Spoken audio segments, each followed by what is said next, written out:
CH68 Dishank Rathore in meeting. Administrative department में एक meeting चल रही थी। तभी अचानक मालविका आयशा के साथ वहां पहुंची और प्रोजेक्ट चुराने का सारा इल्जाम अपने सिर ले लिया। नक्श और आयशा ने सबूत के तौर पर एक CCTV फुटेज पेश किया, जिसमें मालविका आयशा के लैपटॉप से कुछ चुरा रही थी।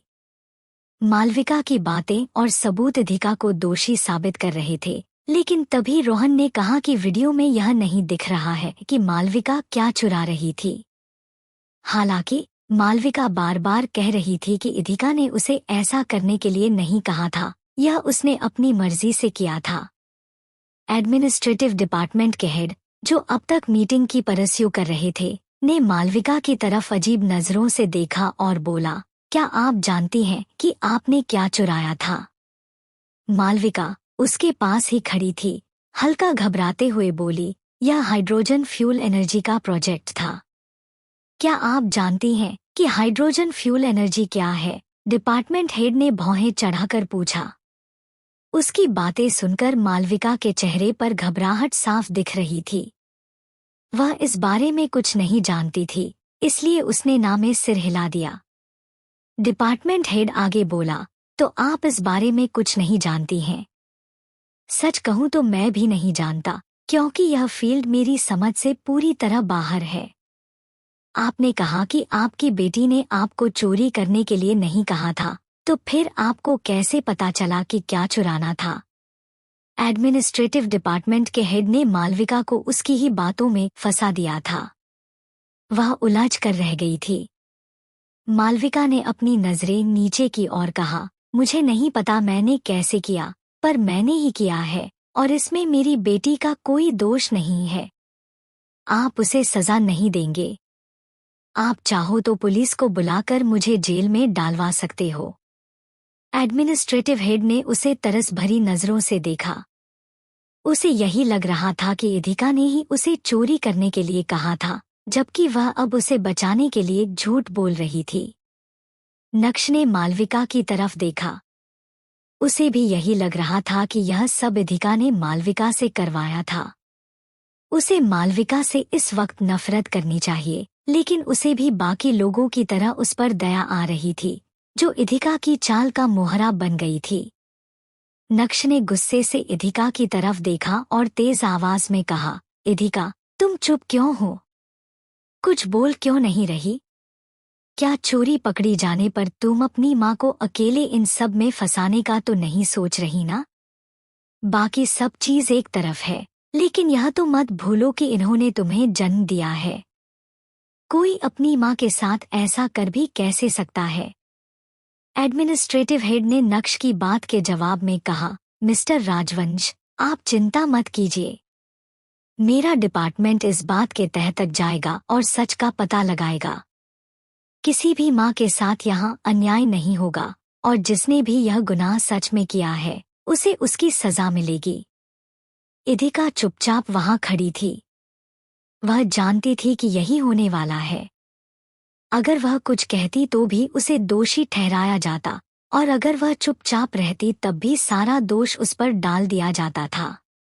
आयशा मालविका की तरफ गई और उसे कंधे से पकड़कर कहा, मालविका आंटी, प्लीज सबको सच बताइए।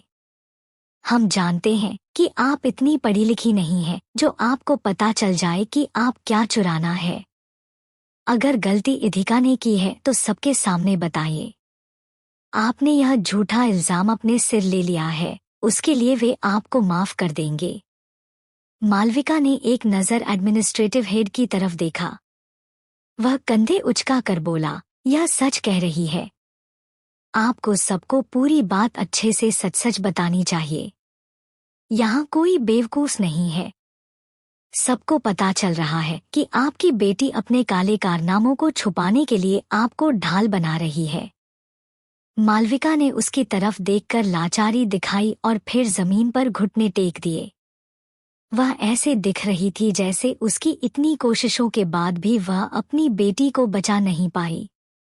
उसकी आंखों में आंसू थे। अचानक वहां कुछ ऐसा हुआ जिसकी उम्मीद किसी को नहीं थी। मालविका अधिका के पास गई और उसके पैर पकड़कर बोली, मैं जानती हूँ बेटा, हम दोनों से गलती हो गई है। प्लीज तुम अपनी गलती मानकर सबसे माफी मांग लो। ये तुम्हें काम से निकाल देंगे तो क्या हुआ? तुम बहुत टैलेंटेड हो, तुम्हें कोई दूसरी नौकरी मिल जाएगी। हमारा सामने आ गया है, अब इसे छुपाने का कोई रास्ता नहीं है। हर कोई मालविका की तरफ तरस भरी नजरों से देख रहा था। सबको उसकी आंखों के आंसू दिखाई दे रहे थे, लेकिन निधिका उसकी सच्चाई अच्छे से जानती थी।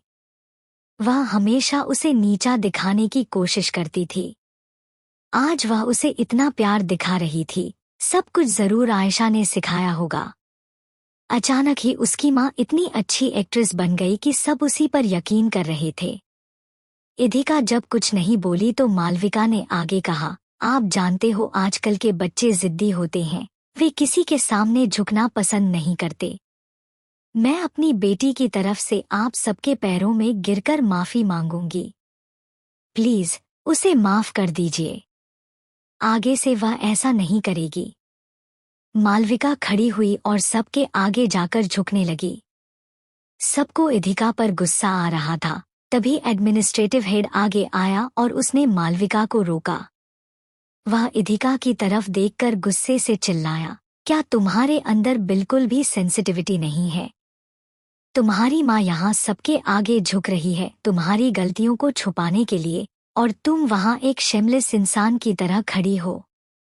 इधिका का यह चेहरा देखकर डीन ने डायरेक्टर से कहा, मैंने आपको बताया था इस लड़की के बारे में। एक तो यह गलती कर रही है, ऊपर से अपनी गलती को छुपाने के लिए अपनी माँ को आगे कर दिया। इसके बारे में आपको जो भी बताया था वह सच था। ना जाने इसने प्रोफेसर मिलर पर कौन सा जादू किया है जो वह इसका साथ दे रहे थे। इसकी वजह से मुझे उन्हें निकालना पड़ा। सोच समझ कर बात करो। तुम प्रोफेसर मिलर के कैरेक्टर पर सवाल नहीं उठा सकते हो, वह भी इसकी वजह से। डायरेक्टर ने उसे डांटते हुए कहा। डायरेक्टर को मीटिंग में प्रोफेसर मिलर की वजह से आना पड़ा था। उन्होंने कॉल करके सारी जानकारी उन्हें दी थी कि कैसे डीन एक स्टूडेंट को निकालने के चक्कर में उन्हें भी यूनिवर्सिटी से निकालना चाहता है। लेकिन जैसे ही डायरेक्टर ने पूरा मामला देखा, उन्हें डीन पूरी तरह गलत नहीं लगा।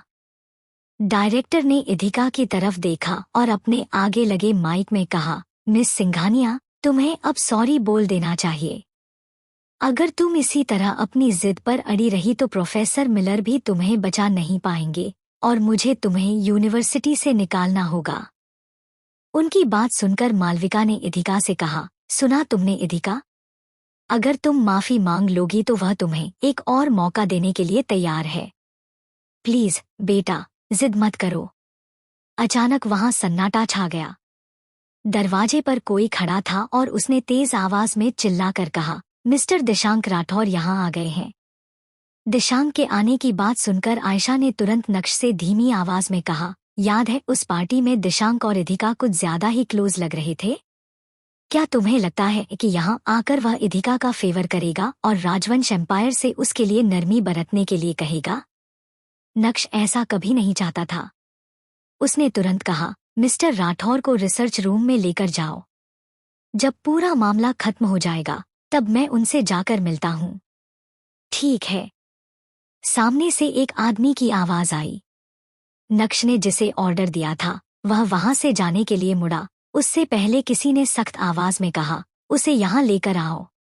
उसकी जरूरत यहाँ है, ना कि रिसर्च रूम में। यह आवाज आकर्ष की थी, जो सर्द नजरों से नक्श की तरफ देख रहा था। पूरे मीटिंग रूम में ऐसा कोई नहीं था जो आकर्ष के आर्डर के खिलाफ अपनी आवाज भी उठा सके। नक्श ने तुरंत बात को संभालते हुए कहा, चाचू, आप जानते हो मिस्टर राठौर डॉक्टर मर्चेंट के मैनेजर हैं। अगर वह यहाँ आए तो उसे यहाँ के बारे में सब पता चल जाएगा। वह जाकर डॉक्टर मर्चेंट को बताएगा तो हमारी क्या इज्जत रह जाएगी। इधिका ने गुस्से से नक्श की तरफ देखा। उसने कभी नहीं सोचा था कि दिशांक को मीटिंग में आने से रोका जाएगा। हालांकि अगर वह सबके सामने अपनी सच्चाई बताती है तो दिशांक को यहाँ जरूर बुलाया जाएगा, क्योंकि वह उन शख्स में से था जिसे डॉक्टर मर्चेंट ने देखा था। इधिका को लगा कि दिशांक को मीटिंग में नहीं आने दिया जाएगा, तभी आकर्ष ने कहा, उन्हें इस मीटिंग में मैंने इनवाइट किया है। उसकी बात सुनकर इधिका चौंक गई। उसे लगा नहीं था कि आकर्ष, जो अब तक बिल्कुल शांत लग रहा था, वह अंदर ही अंदर कुछ प्लानिंग कर रहा था। आकर्ष ने फिर पृथ्वी की तरफ देखा और इशारे से उसे बाहर जाकर दिशांक को लाने के लिए कहा। वह समझ गया था कि अब जब आकर्ष ने इस मामले में अपनी टांग लड़ाई है तो वह इस मीटिंग में इधिका को कभी दोषी साबित नहीं होने देगा। बस वह मन ही मन दुआ कर रहा था कि मामला दिशांक संभाले, ना कि आकर्ष। वह नहीं चाहता था कि आकर्ष को सबके सामने आकर कुछ कहना पड़े। जल्द ही पृथ्वी दिशांक को वहां लेकर आ गया था। दिशांक ने इस वक्त ब्लैक सूट पहना था और खुद को काफी अच्छे से तैयार कर रखा था। अंदर आते ही उसने इधिका की तरफ देखा और कहा, ट्रैफिक ज्यादा होने की वजह से मुझे आने में टाइम लग गया। अपनी सफाई देने के बाद दिशांक वहां अपनी जगह पर जाकर बैठ गया। मीटिंग रूम में हर एक शख्स की सीट के आगे माइक लगा था और उसका नाम भी लिखा हुआ था। कोई और कुछ बोलने से पहले पृथ्वी ने दिशांक की तरफ देखकर कहा, मिस्टर राठौर, आज आप इस मीटिंग में यह बताने के लिए आए हैं ना कि आपने ही डॉक्टर मर्चेंट का प्रोजेक्ट मिस सिंघानिया को दिया था। दिशांक तुरंत उस बात पर हामी भरता तो मामला वहीं पर सुलझ सकता था और मालविका का सच सामने आ जाता। सब दिशांक के चेहरे की तरफ देख रहे थे। तभी दिशांक ने उन सबको चौंकाते हुए कहा, नहीं, मैंने किसी को कोई प्रोजेक्ट नहीं भेजा है और मैं डॉक्टर मर्चेंट का प्रोजेक्ट किसी को क्यों भेजूंगा। उसकी बात सुनकर पृथ्वी चौंक गया। उसे दिशांक पर गुस्सा आ रहा था कि कहीं दिशांक पूरे मामले से खुद का नाम साफ करने के लिए तो यहाँ नहीं आया है। अगर ऐसा होता तो इधिका बुरी तरह फंस जाती और यह साबित हो जाता कि उसी ने प्रोजेक्ट चुराया है। दिशांक का जवाब सुनकर आयशा ने राहत की सांस ली। उसे लगा कि वह इधिका का साथ देगा तो उसकी चोरी पकड़ी जाएगी, लेकिन अब वह पूरी तरह निश्चिंत हो चुकी थी। मौके का फायदा उठाते हुए नक्श ने कहा, मिस्टर राठौर, आज आप यहाँ डॉक्टर मर्चेंट की तरफ से आए हैं ना? अच्छा हुआ, आपको पता चल गया कि उनके नाम पर यहाँ क्या कुछ हो रहा है। आप इस मीटिंग में शामिल होइए। हम डॉक्टर मर्चेंट के साथ अन्याय नहीं होने देंगे। नक्श की बात सुनकर दिशांक के चेहरे पर तिरछी मुस्कुराहट थी और वह भौहें उठाकर बोला, हाँ, मेरे बॉस का नाम तो इन सब से क्लियर करना ही होगा। दिशांक अपनी जगह पर वापस बैठ गया। अचानक जब उसकी नजरें इधिका से मिली तो उसने इधिका को देखकर आई विंक की। इधिका ने उसे देखकर सिर हिलाया। ऐसे कठिन पल पर भी उसे मस्ती सूझ रही थी। दिशांक की सीट यूनिवर्सिटी के डायरेक्टर के पास थी। उसने दिशांक के बैठते ही धीरे से कहा, मिस्टर राठौर, हम हमेशा से चाहते थे कि आप या डॉक्टर मर्चेंट में से कोई भी आकर हमारे यूनिवर्सिटी में गेस्ट क्लासेस लें। हम आपको इनविटेशन भेजना चाहते हैं। प्लीज उसके लिए इनकार मत कीजिएगा। यह तो उस पर निर्भर करता है कि आज का मामला कैसे संभाला जाता है। दिशांक ने सख्ती से जवाब दिया। दिशांक का जवाब सुनकर डायरेक्टर चौंक गया था। डीन ने बात को संभालते हुए कहा, आप चिंता मत कीजिए मिस्टर राठौर। हम उस स्टूडेंट को अपनी यूनिवर्सिटी में नहीं रहने देंगे जो डॉक्टर मर्चेंट का प्रोजेक्ट चुराने की हिम्मत करता है। दिशांक ने उसकी तरफ अजीब नजरों से देखा। वही डायरेक्टर उसकी बात से गुस्सा हो गया। किसी भी स्टूडेंट को निकालने का एक प्रोसेस होता था। यूनिवर्सिटी मीटिंग के बाद ही किसी स्टूडेंट को निकाला जाता था। फिर ऐसे वह इस तरह बिना किसी सबूत और मीटिंग के कैसे इधिका को निकालने की बात दिशांक से कह सकता था? उसकी बातें सुनकर दिशांक ने गुस्से में कहा, मुझे आपसे यह उम्मीद नहीं थी।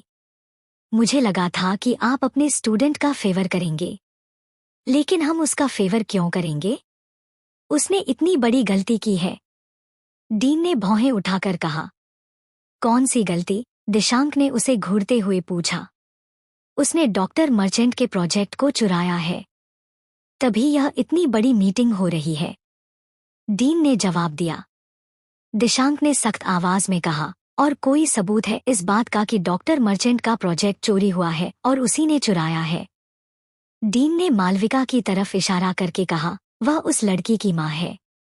उसी ने वह प्रोजेक्ट चुराया था। मिस आयशा सिंघानिया ने उसका वीडियो भी यहाँ पेश किया है, जिसमें वह डॉक्टर मर्चेंट का भेजा हुआ प्रोजेक्ट चुरा रही थी। Oh really? और यह सब आपको मिस आयशा ने बताया होगा, दिशांक ने भौहें चढ़ाकर कहा। आयशा अब तक इन मामलों से खुद को दूर रखने की कोशिश कर रही थी। डीन के कहने पर ही वह बोली, हाँ, यह सही कह रही हैं। उसने मालविका की तरफ देखकर इशारा करके कहा, आंटी के डॉक्टर मर्चेंट के मैनेजर हैं। अगर मामला यह यहीं पर क्लियर कर देते हैं तो बाहर डॉक्टर मर्चेंट तक नहीं पहुंचेगा और शायद इधिका को माफ कर दिया जाएगा। आयशा का इशारा समझते हुए मालविका तुरंत दिशांक के पैरों में आकर बैठ गई। वह बोली, मिस्टर राठौर, प्लीज आप मेरी बेटी को माफ कर दीजिए। उसने ऐसा जानबूझकर नहीं किया।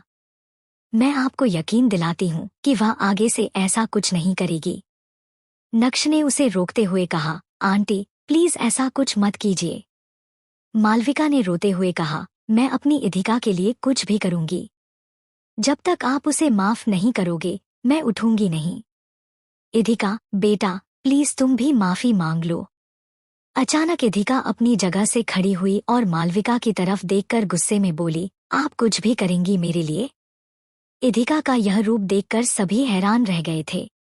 अब वक्त आ गया था जब इधिका को अपनी चुप्पी तोड़नी थी, क्योंकि बहुत सुन लिया था उसने। वेलकम टू स्टोरी की दुनिया और ये है my mysterious doctor merchant. CH69 Idhika ही डॉक्टर मर्चेंट है।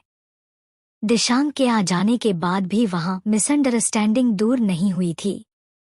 अभी भी मालविका बीच में टांग अड़ा रही थी। आयशा वहां माहौल को और गर्म करने की कोशिश कर रही थी। आयशा ने इशारे से मालविका को दिशांक से इधिका के बदले माफी मांगने को कहा और वो दिशांक के पैरों में गिर चुकी थी। इन सब में इधिका काफी परेशान हो चुकी थी। आखिर में इधिका खड़ी हुई और मालविका से बोली, आपने कहा आप मेरे लिए कुछ भी कर सकती हैं। हर कोई इधिका की तरफ देख रहा था। उसने कुछ पल रुककर कहा, अगर आप सबके सामने इस तरह मेरे ऊपर झूठे इल्जाम लगाना और मेरी रेपुटेशन डाउन करना बंद कर देंगी ना, उस दिन सच में मैं आपकी थैंकफुल रहूंगी। उसकी बात सुनकर मालविका थोड़ी चौंकी और फिर रोने का दिखावा करते हुए बोली, मुझे माफ कर दो बेटा, मैं ये काम सफाई से नहीं कर पाई। मेरी वजह से आज तुम्हारी इज्जत पर बात आ गई है। इधिका की बात सुनकर नक्श बुरी तरह से चिढ़ गया था। वो बोला, इधिका तुम कितनी जिद्दी हो। अभी भी अपनी गलती मानने के बजाय अपनी मॉम पर इल्जाम डाल रखी हो। ओशियन यूनिवर्सिटी के डीन ने सख्ती से कहा, इधिका अपनी जुबान पर लगाम दो। यहाँ तुम्हारी माँ तुम्हारा साथ दे रही है और तुम हो कि उन पर ही इल्जाम लगा रही हो कि उन्होंने तुम्हारी इज्जत खराब की है। उसके बाद डीन ने दिशांक की तरफ देखकर कहा, देखा मिस्टर राठौर, थोड़ी देर पहले आपने हम पर इल्जाम लगाया था कि हम हमारे स्टूडेंट का साथ नहीं दे रहे हैं, लेकिन ये लड़की ऐसी ही है। यहाँ अपनी माँ पर इल्जाम लगा रही है, जबकि खुद ना तो टाइम से असाइनमेंट जमा करवाती है और ना ही कॉलेज अटेंड करने आती है। काफी बार इसे हॉस्टल से भी गायब देखा गया है। पता नहीं कहाँ किसके साथ जाती है।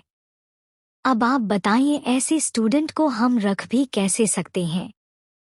दिशांक ने उसकी बात को पूरी तरह इग्नोर किया और फिर आयशा की तरफ देखकर भौहें उठाकर कहा, क्या सच में? ऐसा कैसे हो सकता है जब डॉक्टर मर्चेंट ने कभी आयशा सिंघानिया को कोई प्रोजेक्ट भेजा ही नहीं, तो फिर मिस सिंघानिया की सो कॉल्ड इनोसेंट मॉम उसे उनके लैपटॉप से कैसे चुरा सकती है? दिशांक की बात सुनकर सब हैरान रह गए। अब इधिका के बजाय आयशा पर सवाल उठने लगे और सब उसकी तरफ देख रहे थे। नक्श ने आयशा की तरफ देखकर सर हिलाकर पूछा, ये सब क्या हो रहा है आयशा? आयशा ने खुद को सही साबित करने के लिए कहा, डॉक्टर मर्चेंट सिंघानियाज के लिए अलग से काम करते हैं। ये उनके कंपनी का मैटर नहीं है। उन्होंने पर्सनली मुझे सब भेजा था। इस वजह से आपको नहीं पता है। उसकी बात सुनकर नक्श ने राहत की सांस ली, वरना एक पल के लिए तो उसे लगा कि आयशा उसे बेवकूफ बना रही है। आयशा को डर लगने लगा था कि कहीं उसकी चोरी पकड़ी ना जाए, इसलिए उसने दिशांक से सीधा सीधा कहा, मिस्टर राठौर, आपको नहीं लगता कि इन सब को खत्म कर देना चाहिए? आपको घुमा फिरा कर बातें नहीं करनी चाहिए और सबको सीधे सीधे बताना चाहिए। उसने नक्श की तरफ देखकर कहा, इन सब में कंपनी का कोई नुकसान नहीं हुआ है तो आप लोगों को नहीं लगता कि इस मैटर को यहीं पर छोड़ देना चाहिए? वैसे भी मिस्टर राठौर बाहरी आदमी है। उन्हें राजवंश एम्पायर से जुड़ी इस मीटिंग में होने का कोई हक नहीं है। आयशा की बातें नक्श को भड़का रही थी। उसने दिशांक से कहा, मिस्टर राठौर, ये राजवंश एम्पायर का मामला है। आई होप आप इसमें किसी दूसरे मैटर को बीच में नहीं लेकर आएंगे। सिंघानिया फैमिली और डॉक्टर मर्चेंट के बीच जो भी कमिटमेंट है उससे हमारा कोई लेना देना नहीं है। नक्श दिशांक से काफी अच्छे से बात कर रहा था क्योंकि वो डॉक्टर मर्चेंट का मैनेजर था। इस वजह से वो उनके साथ बदतमीजी नहीं करना चाहता था, वरना उसकी पोजीशन भी कुछ कम नहीं थी। इतना सब सुनने के बाद भी दिशांक ने कहा, लेकिन मैं इस बात को लेकर पूरी तरह श्योर हूँ कि डॉक्टर मर्चेंट ने मिस आयशा सिंघानिया को किसी तरह का ईमेल नहीं भेजा।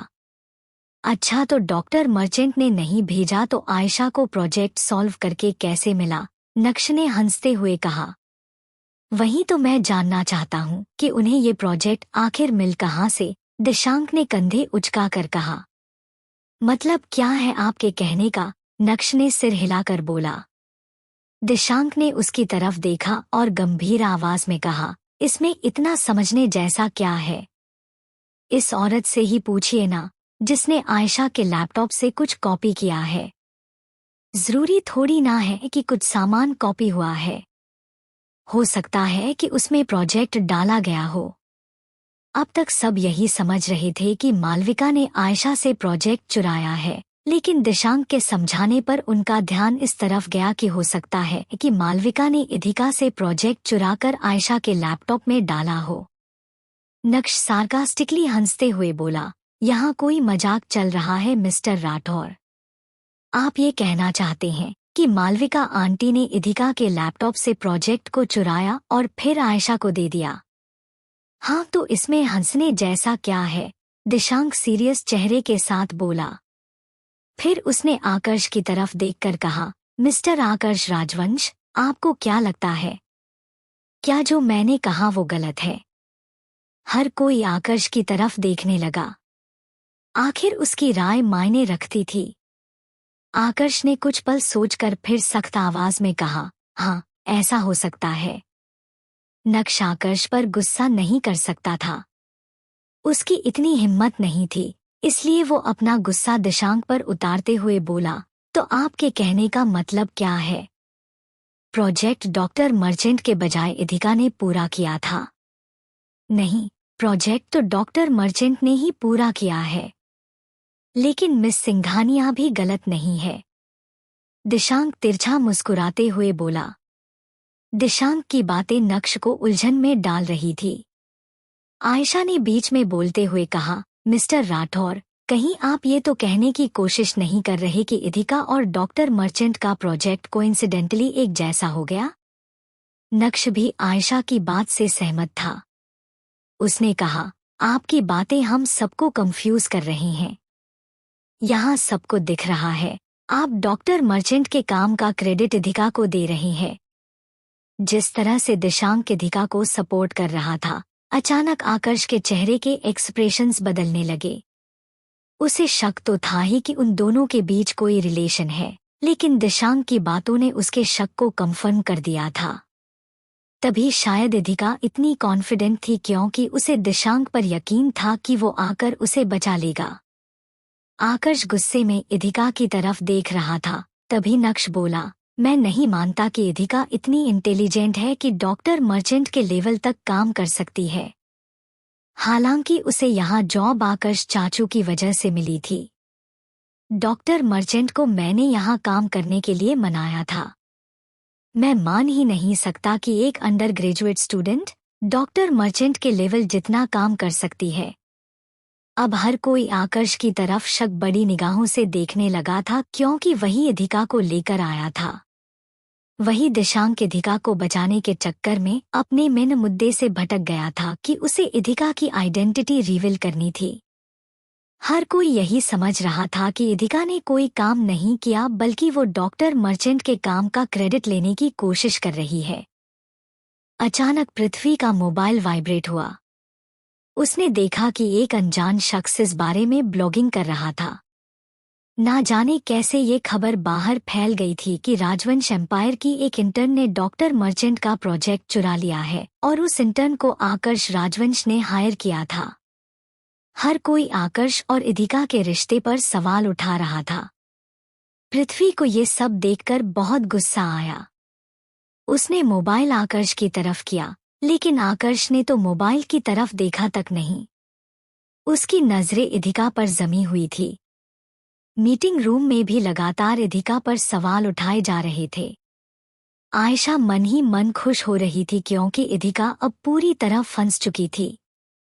वहां लगभग 2 घंटे की लंबी बहस के बाद नक्श ने नतीजे पर पहुंचते हुए दिशांक से कहा, मिस्टर राठौर, मुझे ये कहते हुए बहुत दुख हो रहा है, लेकिन डॉक्टर मर्चेंट के मैनेजर होने के बावजूद आप उनके खिलाफ साजिश कर रही हैं। उनके किए हुए काम का क्रेडिट एक ऐसी लड़की को दे रही हैं जिसने उनका प्रोजेक्ट चुराया है। डॉक्टर मर्चेंट को इस बारे में पता चलेगा तो वो पता नहीं क्या सोचेंगे। दिशांक पर इतने आरोप लगने के बाद भी वो गुस्सा करने के बजाय मुस्कुराकर बोला, क्यों ना डॉक्टर मर्चेंट से ही इस बारे में पूछ लिया जाए। अचानक दिशांक अपनी जगह से खड़ा हुआ और इधिका के सामने जाकर खड़ा हुआ। उसने अपने गर्दन झुकाकर अभिवादन किया और बोला, डॉक्टर मर्चेंट, बताइए कि एज मैनेजर, मैं आपके लिए कितना लॉयल हूँ। अचानक वहां पूरी तरह सन्नाटा छा गया था। हर कोई हैरानी से इधिका और दिशांक की तरफ देख रहा था। उनके दिमाग जाम हो गए थे कि आखिर उन्होंने ये क्या देख लिया। दिशांक ने इधिका को डॉक्टर मर्चेंट क्यों कहा?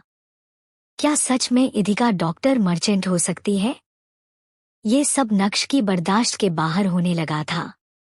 वो दिशांक पर चिल्लाकर बोला, मिस्टर दिशांक राठौर, आपको क्या लग रहा है कि यहाँ कोई मजाक चल रहा है? डॉक्टर मर्चेंट कोई ऐसे वैसे आदमी नहीं है जो आप हर किसी को खड़ा होकर डॉक्टर मर्चेंट बताने लगो। मुझे लगा भी था कि तुम जैसे लोग मेरी बात पर यकीन नहीं करोगे। खैर, बिना सबूत के तो कोई काम हो ही नहीं सकता। दिशांक ने आईज रोल करके कहा और फिर अपने बैग से एक पेटेंट किया हुआ सर्टिफिकेट निकला। उसने उसे ऊपर करके उन सबको दिखाया। पेटेंट के ऊपर नकली सर्टिफिकेट लगाना पॉसिबल नहीं था। वहां सीधे सीधे इधिका मर्चेंट सिंघानिया लिखा हुआ था। इसका मतलब दिशांक सही कह रहा था। उसे देखने के बाद नक्श की आंखें फैल गई थी। वो तो झटका खाकर गिरने तक को तैयार हो गया था, लेकिन उसने टेबल को पकड़ लिया था। उसने इधिका की तरफ देखा, मानो कोई उसके साथ मजाक कर रहा हो। शुरुआत में नक्श ने इधिका को इसलिए छोड़ दिया था क्योंकि वो एक नाजायज औलाद थी और आयशा को इसलिए चुना ताकि उसके दम पर वो डॉक्टर मर्चेंट तक पहुंच सके और खुद की पोजीशन ऊंची कर सके। ऐसा लगा जैसे किसी ने उसे बेवकूफ बना दिया। नक्श ने आयशा को गुस्से से देखा और कहा, ये सब क्या चल रहा है? आयशा डर के मारे कांप रही थी। सब कुछ उसके प्लान के हिसाब से हो रहा था। उसने सबसे कहा कि डॉक्टर मर्चेंट ने उसे प्रोजेक्ट भेज दिया है और आयशा ने उसका प्रोजेक्ट चुरा लिया था। मालविका भी उसका साथ देने के लिए आगे आ गई थी। सबने मान भी लिया था कि इधिका ने ही प्रोजेक्ट को चुराया है। उसने पूरा प्लान बना रखा था कि भले ही दिशांक राठौर इधिका के पक्ष में गवाही देने के लिए आए, लेकिन फिर भी लोग उन्हें ही गलत समझेंगे।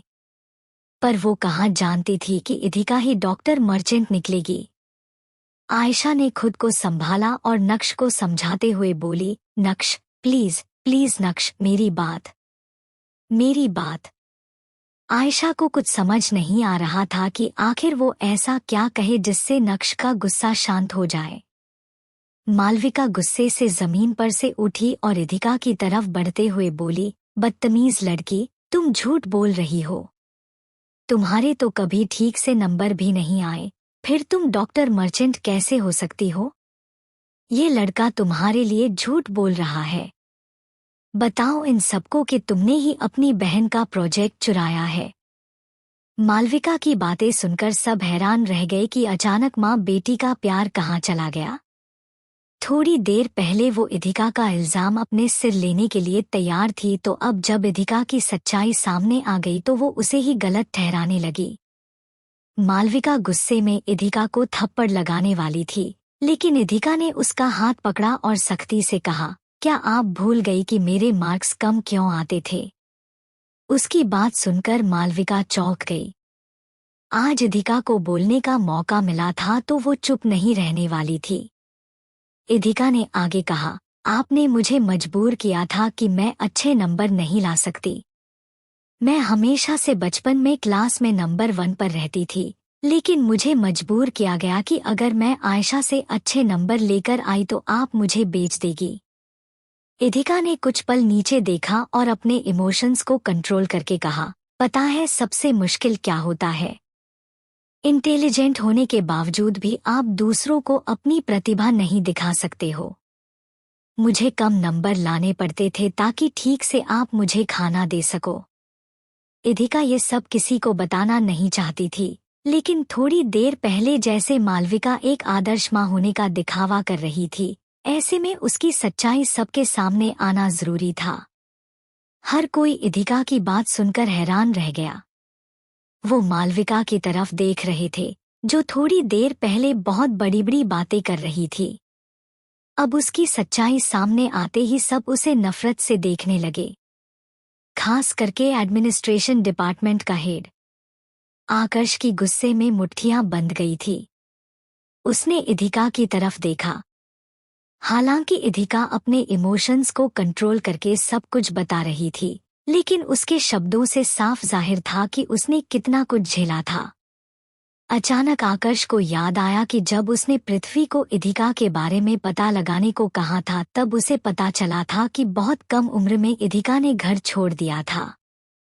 ओशियन यूनिवर्सिटी में स्कॉलरशिप पर एडमिशन उन्हीं स्टूडेंट्स को मिलता था जिनके अच्छे नंबर आते थे, लेकिन आयशा की वजह से वो मार्क्स भी अच्छे नहीं ला सकती थी। ऐसे में इधिका ने कॉलेज की महंगी फीस भरने के लिए बहुत सारे छोटे बड़े काम किए। मालविका इस सच को बर्दाश्त नहीं कर पा रही थी कि इधिका ही डॉक्टर मर्चेंट है। वो इधिका पर चिल्लाकर बोली, तुम एक चालबाज लड़की हो, इसीलिए तुमने घर छोड़ा। हम सबको दिखाती रही कि तुम्हारे नंबर कम बन रहे हैं। तुमने नकली मार्कशीट बनवाई ना, और ये पहचान भी नकली ही होगी। तुमने अपनी बहन को फंसाने के लिए ये सब किया है। मैं तुम्हें छोड़ूंगी नहीं। तुम एक घटिया लड़की हो, एक नाजायज। मालविका की बात पूरी भी नहीं हुई थी कि कोई उस पर जोर से चिल्लाकर बोला, बंद करो अपनी बकवास। वो आकर्ष था, जिसकी निगाहें इस वक्त इतनी सर्द थी कि कोई देखकर ही घबरा जाए। मालविका कुछ कदम लड़खड़ा गई थी और इधिका से दूर खड़ी हो गई थी। ऐसे लग रहा था जैसे आकर्ष गुस्से में मालविका का गला दबा देगा। C870 आकर्ष ने डराया मालविका को। इधिका के डॉक्टर मर्चेंट होने की सच्चाई सबके सामने आ गई थी, जिसे सुनने के बाद सबके पैरों तले जमीन खिसक गई थी। इन सब में अगर किसी ने ज्यादा रिएक्ट नहीं किया था तो वो आकर्ष था, वरना रोहन को तो अभी भी यकीन नहीं हो रहा था कि इधिका ही डॉक्टर मर्चेंट है। यूनिवर्सिटी के डायरेक्टर, डीन से लेकर नक्श और मीटिंग में मौजूद हर एक शख्स के चेहरे के रंग उड़े हुए थे और अभी भी इस बात को हजम नहीं कर पा रहे थे। मालविका अभी भी इधिका का तमाशा लगाने में लगी हुई थी। तभी आकर्ष उस पर जोर से चिल्लाया और बोला, अब अगर एक भी शब्द बोला तो तुम्हारे लिए अच्छा नहीं होगा। बोलते हुए उसने सर्द निगाहों से आयशा की तरफ देखकर कहा, तो मिस आयशा, आपको इस बारे कुछ कहना है? बहुत सारे जवाब देने अभी बाकी है। मालविका इधिका की मां थी, लेकिन उसमें इतना दिमाग नहीं था कि पूरी साजिश वो खुद कर सके। ये साजिश किसने की थी, आकर्ष समझ गया था, इसलिए उसने सीधे आयशा से बात की। आयशा के चेहरे पर घबराहट के भाव थे। उसने उम्मीद भरी नजरों से नक्श की तरफ देखा तो नक्श ने भौहें चढ़ाकर कहा, क्लैरिफिकेशन तो तुम्हें मुझे भी देना होगा। आयशा तुरंत रोने लगी। वो नक्श से बोली, मेरी बात का यकीन करो नक्श। डॉक्टर मर्चेंट ने मुझे ईमेल भेजा था और उसमें प्रोजेक्ट कंप्लीट किया हुआ था। मालविका आंटी आप कुछ बोल क्यों नहीं रही है? आयशा ने मालविका को मामला संभालने का इशारा किया। आयशा मालविका की बेटी थी, इसलिए वो उसे फंसने नहीं दे सकती थी। मालविका ने कहा, मैंने कहा ना ये सब मैंने किया है, इसमें आयशा का कोई रोल नहीं है। आप बेवजह उन्हें परेशान कर रही हैं। बोलते हुए मालविका ने नफरत भरी निगाहों से इधिका की तरफ देखा और कहा, मैंने ये सब तुमसे बदला लेने के लिए किया था। याद है तुमने 3 दिन पहले पुलिस बुलाई थी और मुझे अरेस्ट करवा दिया था। मैं कल ही जेल से बाहर आई थी और मुझे तुमसे बदला लेना था। आयशा किसी से फोन पर बात कर रही थी, तब मैंने डॉक्टर मर्चेंट के प्रोजेक्ट के बारे में सुना। जब तुम राधिका जी को चेकअप के लिए लेकर गई थी, तब मैंने तुम्हारा लैपटॉप चुराया और उसमें से प्रोजेक्ट निकाल लिया था। वीडियो में मैं वो प्रोजेक्ट आयशा के लैपटॉप में डाल रही थी। पहले मालविका पर जहां सबको दया आ रही थी, वहीं अब सब उसे नफरत से देख रहे थे। मालविका ने आयशा को फंसने नहीं दिया। अपनी बात खत्म करने के बाद मालविका ने इधिका की तरफ देखकर बेशर्मी से कहा, मैं तुम्हारी माँ हूँ तो तुम मेरा कुछ नहीं कर सकती। दूसरी बात, मैं राजवंश एम्पायर में काम नहीं करती हूँ, तो इनकी एम्प्लॉय नहीं होने की वजह से ये भी मेरा कुछ नहीं बिगाड़ सकते हैं। मालविका की इस बेवकूफ़ी पर इधिका के चेहरे पर अपने आप मुस्कुराहट आ गई। वो उसकी बात का जवाब देती, उससे पहले आकर्ष ने सख्त और तेज आवाज में कहा, रोहन, डॉ मर्चेंट को यहाँ से लेकर जाओ। बाकी किससे कैसे निपटना है वो मैं खुद देख लूंगा। इधिका एक पल के लिए आकर्ष के इस डिसीजन पर चौंक गई थी। फिर उसे समझ में आया कि अगर मालविका की हरकतों के चलते इधिका या डॉक्टर मर्चेंट पर भी बात आ सकती थी, इसलिए उसने उन्हें जाने को कहा। आकर्ष के कहते ही इधिका दिशांक और रोहन के साथ तुरंत वहां से रिसर्च एंड डेवलपमेंट डिपार्टमेंट जाने के लिए निकल गई। रूम से बाहर निकलते ही रोहन इधिका को ऐसे देख रहा था जैसे उसने कोई भूत देख लिया हो। उसके माथे पर घबराहट से पसीने की बूंदें उभर आई थी। पूरे रास्ते वो इधिका को अजीब नजरों से देख रहा था। जैसे ही वो अपने डिपार्टमेंट में पहुंचे, सानिया जल्दी से उसके पास आकर बोली, क्या हुआ? उन्होंने क्या डिसीजन लिया है? रोहन काफी घबराया हुआ लग रहा था। उसे देखकर लक्ष्य ने पूछा, रोहन सर आप बहुत परेशान लग रही हैं। क्या उन्होंने इधिका को कोई सजा सुनाई है? प्लीज कह दीजिए कि वहां ऐसा कुछ नहीं हुआ है।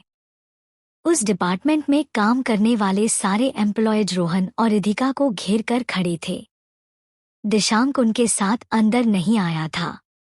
लक्ष्य ने इधिका की तरफ देखा और कहा, इधिका मैंने सुना कि इस मीटिंग को अटेंड करने के लिए डॉक्टर मर्चेंट का मैनेजर आया हुआ है।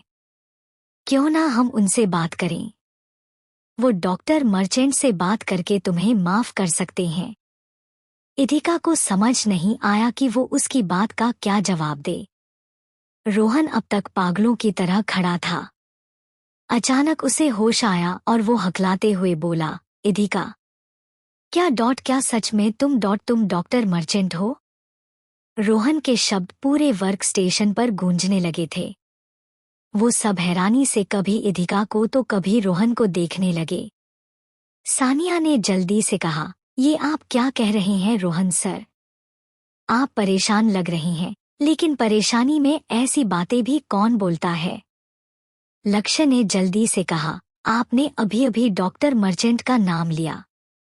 क्या डॉक्टर मर्चेंट यहीं पर है? क्या हम उनसे मिल सकते हैं? रोहन सर प्लीज जवाब दीजिए। इस मोमेंट का मुझे बेसब्री से इंतजार था। डॉक्टर मर्चेंट कौन है? क्या आपने अभी अभी इधिका को डॉक्टर मर्चेंट कहा? पर इधिका डॉक्टर मर्चेंट कैसे हो सकती हैं?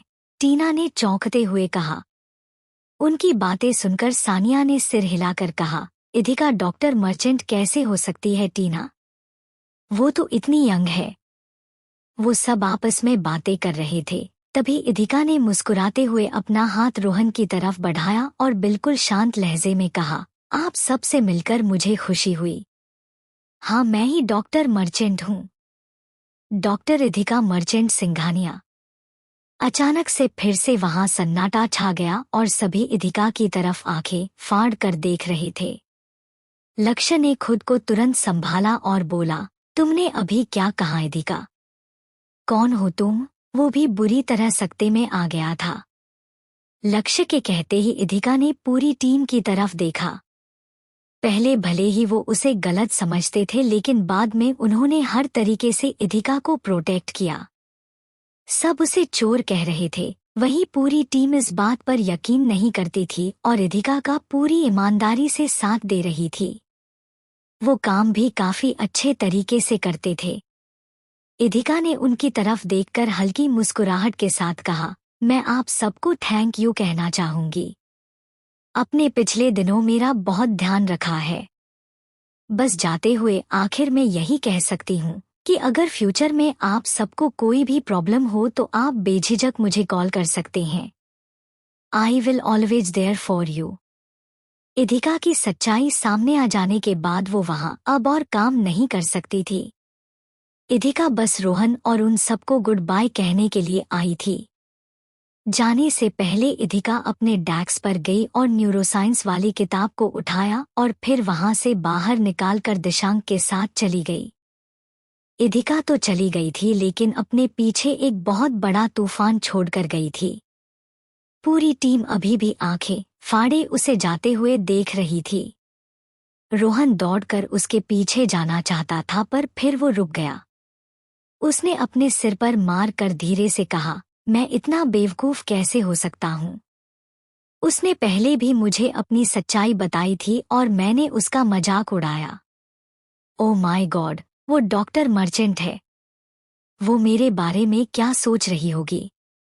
अपनी आइडल की इंसल्ट कैसे कर सकता हूँ मैं? पूरी टीम अभी भी सदमे में थी।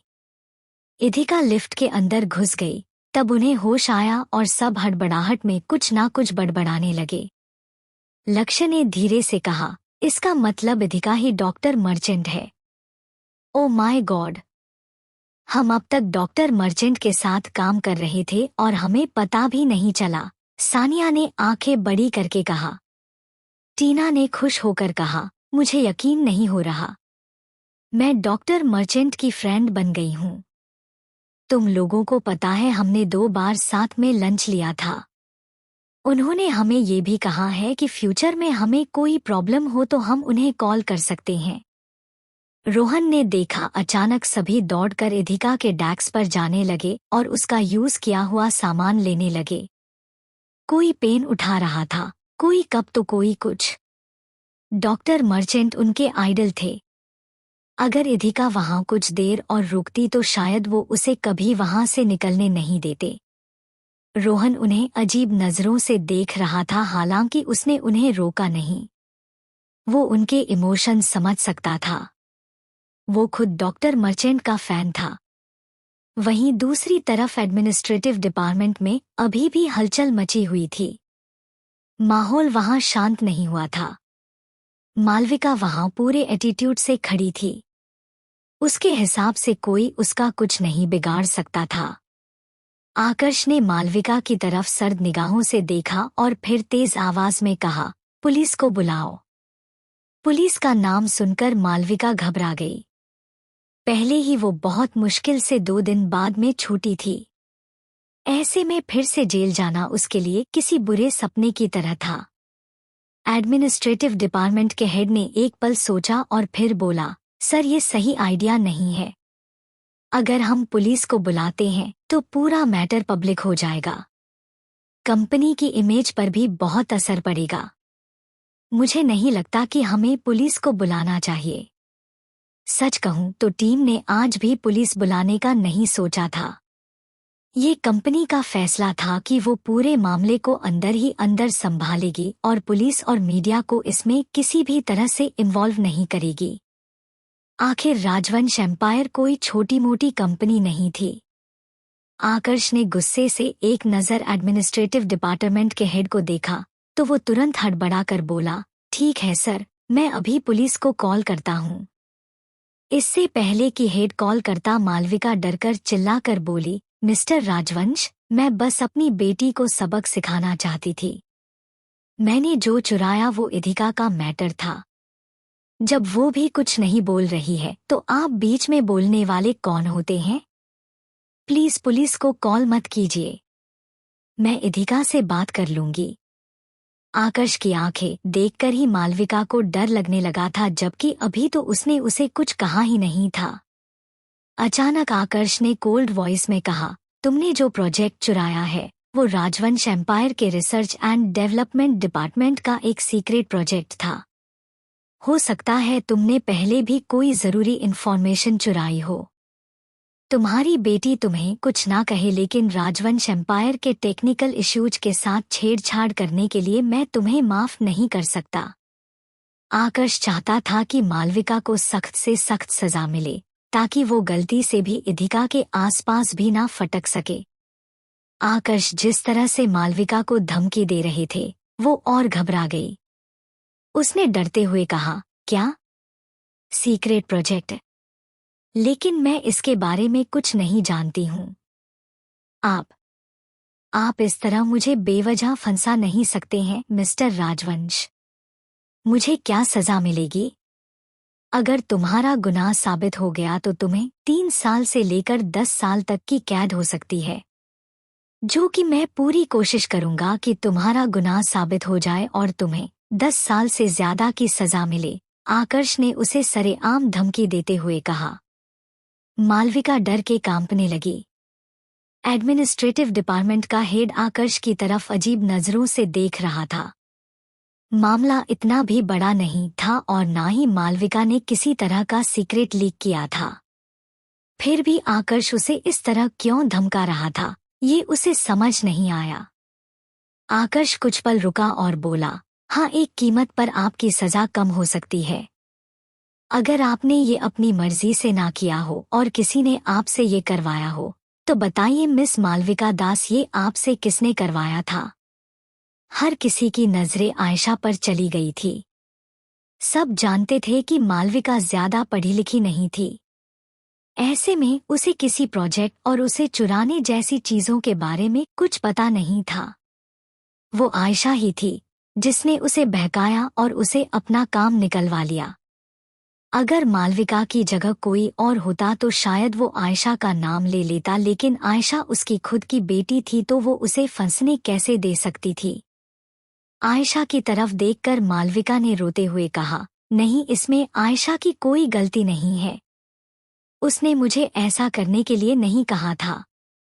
मैंने आपको बताया ना कि अपनी बेटी को सबक सिखाने के लिए मैंने ये अपनी मर्जी से किया था। आयशा उसी के पास में खड़ी थी और इस वक्त उसकी आंखें लाल थी।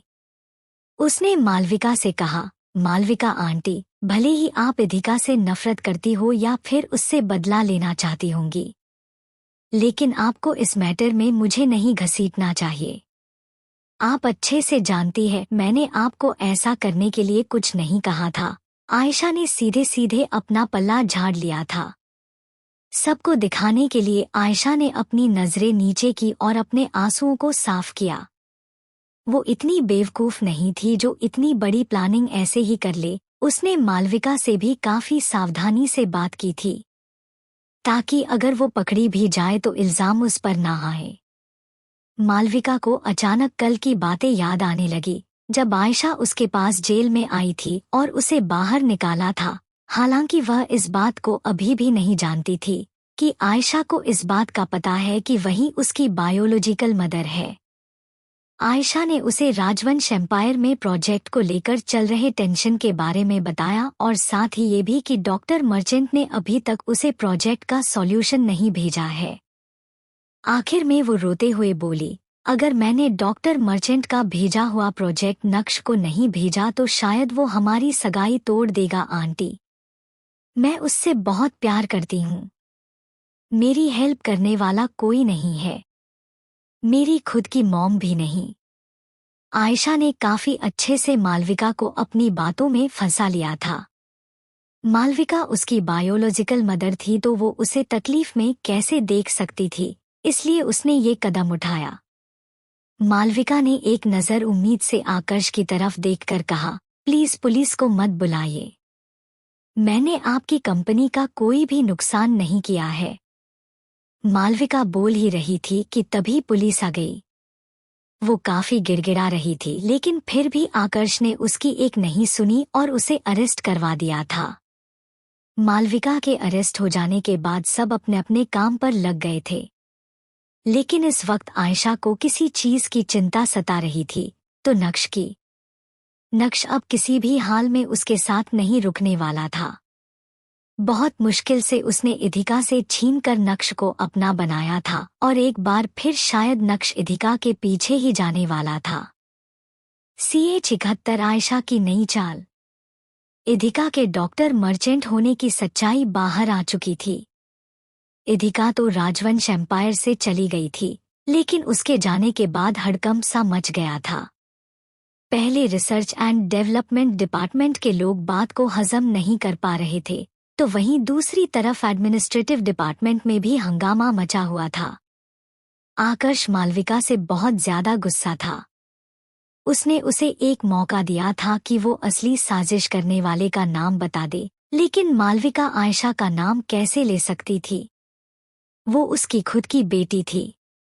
आकर्ष ने पुलिस को बुलाकर मालविका को अरेस्ट करवा दिया था। मालविका के अरेस्ट हो जाने के बाद आयशा ने राहत की सांस ली क्योंकि इस मैटर में उसका नाम नहीं आया था। पर अचानक ही उसके चेहरे के भाव बदल गए। उसने नक्श की तरफ देखा, जो उसे बुरी तरह इग्नोर कर रहा था। नक्श ने नफरत भरी निगाहों से आयशा की तरफ देखा और फिर एडमिनिस्ट्रेटिव डिपार्टमेंट के हेड की तरफ। वो उसे ऐसे घूर रहा था जैसे पूरी साजिश आयशा और नक्श ने की हो। नक्श के पास कहने को कुछ नहीं था, इसलिए वो गुस्से से मीटिंग रूम से बाहर निकल गया। आयशा जल्दी से उसके पीछे जाते हुए बोली, नक्श प्लीज मुझे अपनी बात समझाने का मौका तो दो। I can explain you everything.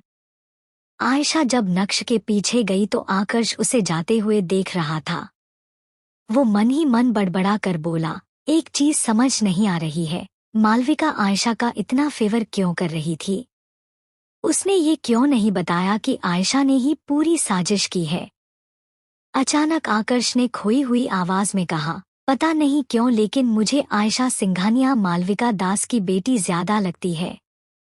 वही पृथ्वी अभी तक इस बात के सदमे में था कि इधिका ही डॉक्टर मर्चेंट है। उसे आकर्ष की बात सुनाई तो दी थी लेकिन वो कुछ बोलने की हालत में नहीं था।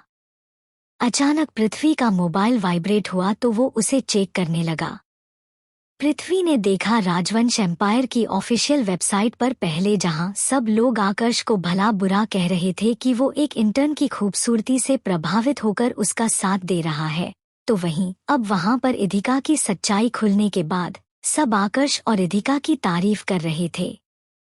पृथ्वी मन ही मन मुस्कुराते हुए उनके कमेंट अपने मन में पढ़ने लगा। मुझे तो यकीन नहीं होता कि डॉक्टर मर्चेंट इतनी यंग है, साथ ही इतनी खूबसूरत और एक कम उम्र की लड़की डॉक्टर मर्चेंट हो सकती है। ये किसने सोचा होगा? इसका मतलब मिस्टर आकर्ष राजवंश डॉक्टर मर्चेंट को ऑफिस में लेकर आए थे, ना कि नक्श राजवंश। पृथ्वी ने आगे कमेंट स्क्रॉल किया तो किसी एक बंदे ने लिखा था, अरे उस नक्श राजवंश का तो नाम भी मत लो। उसने ये बोलकर अपने प्रमोशन को हासिल किया था कि उसने डॉक्टर मर्चेंट को R&D डिपार्टमेंट में प्रोवाइड करवाया है। मुझे तो इस बात का बुरा लग रहा है कि डॉक्टर मर्चेंट ने राजवंश एम्पायर छोड़ दिया है।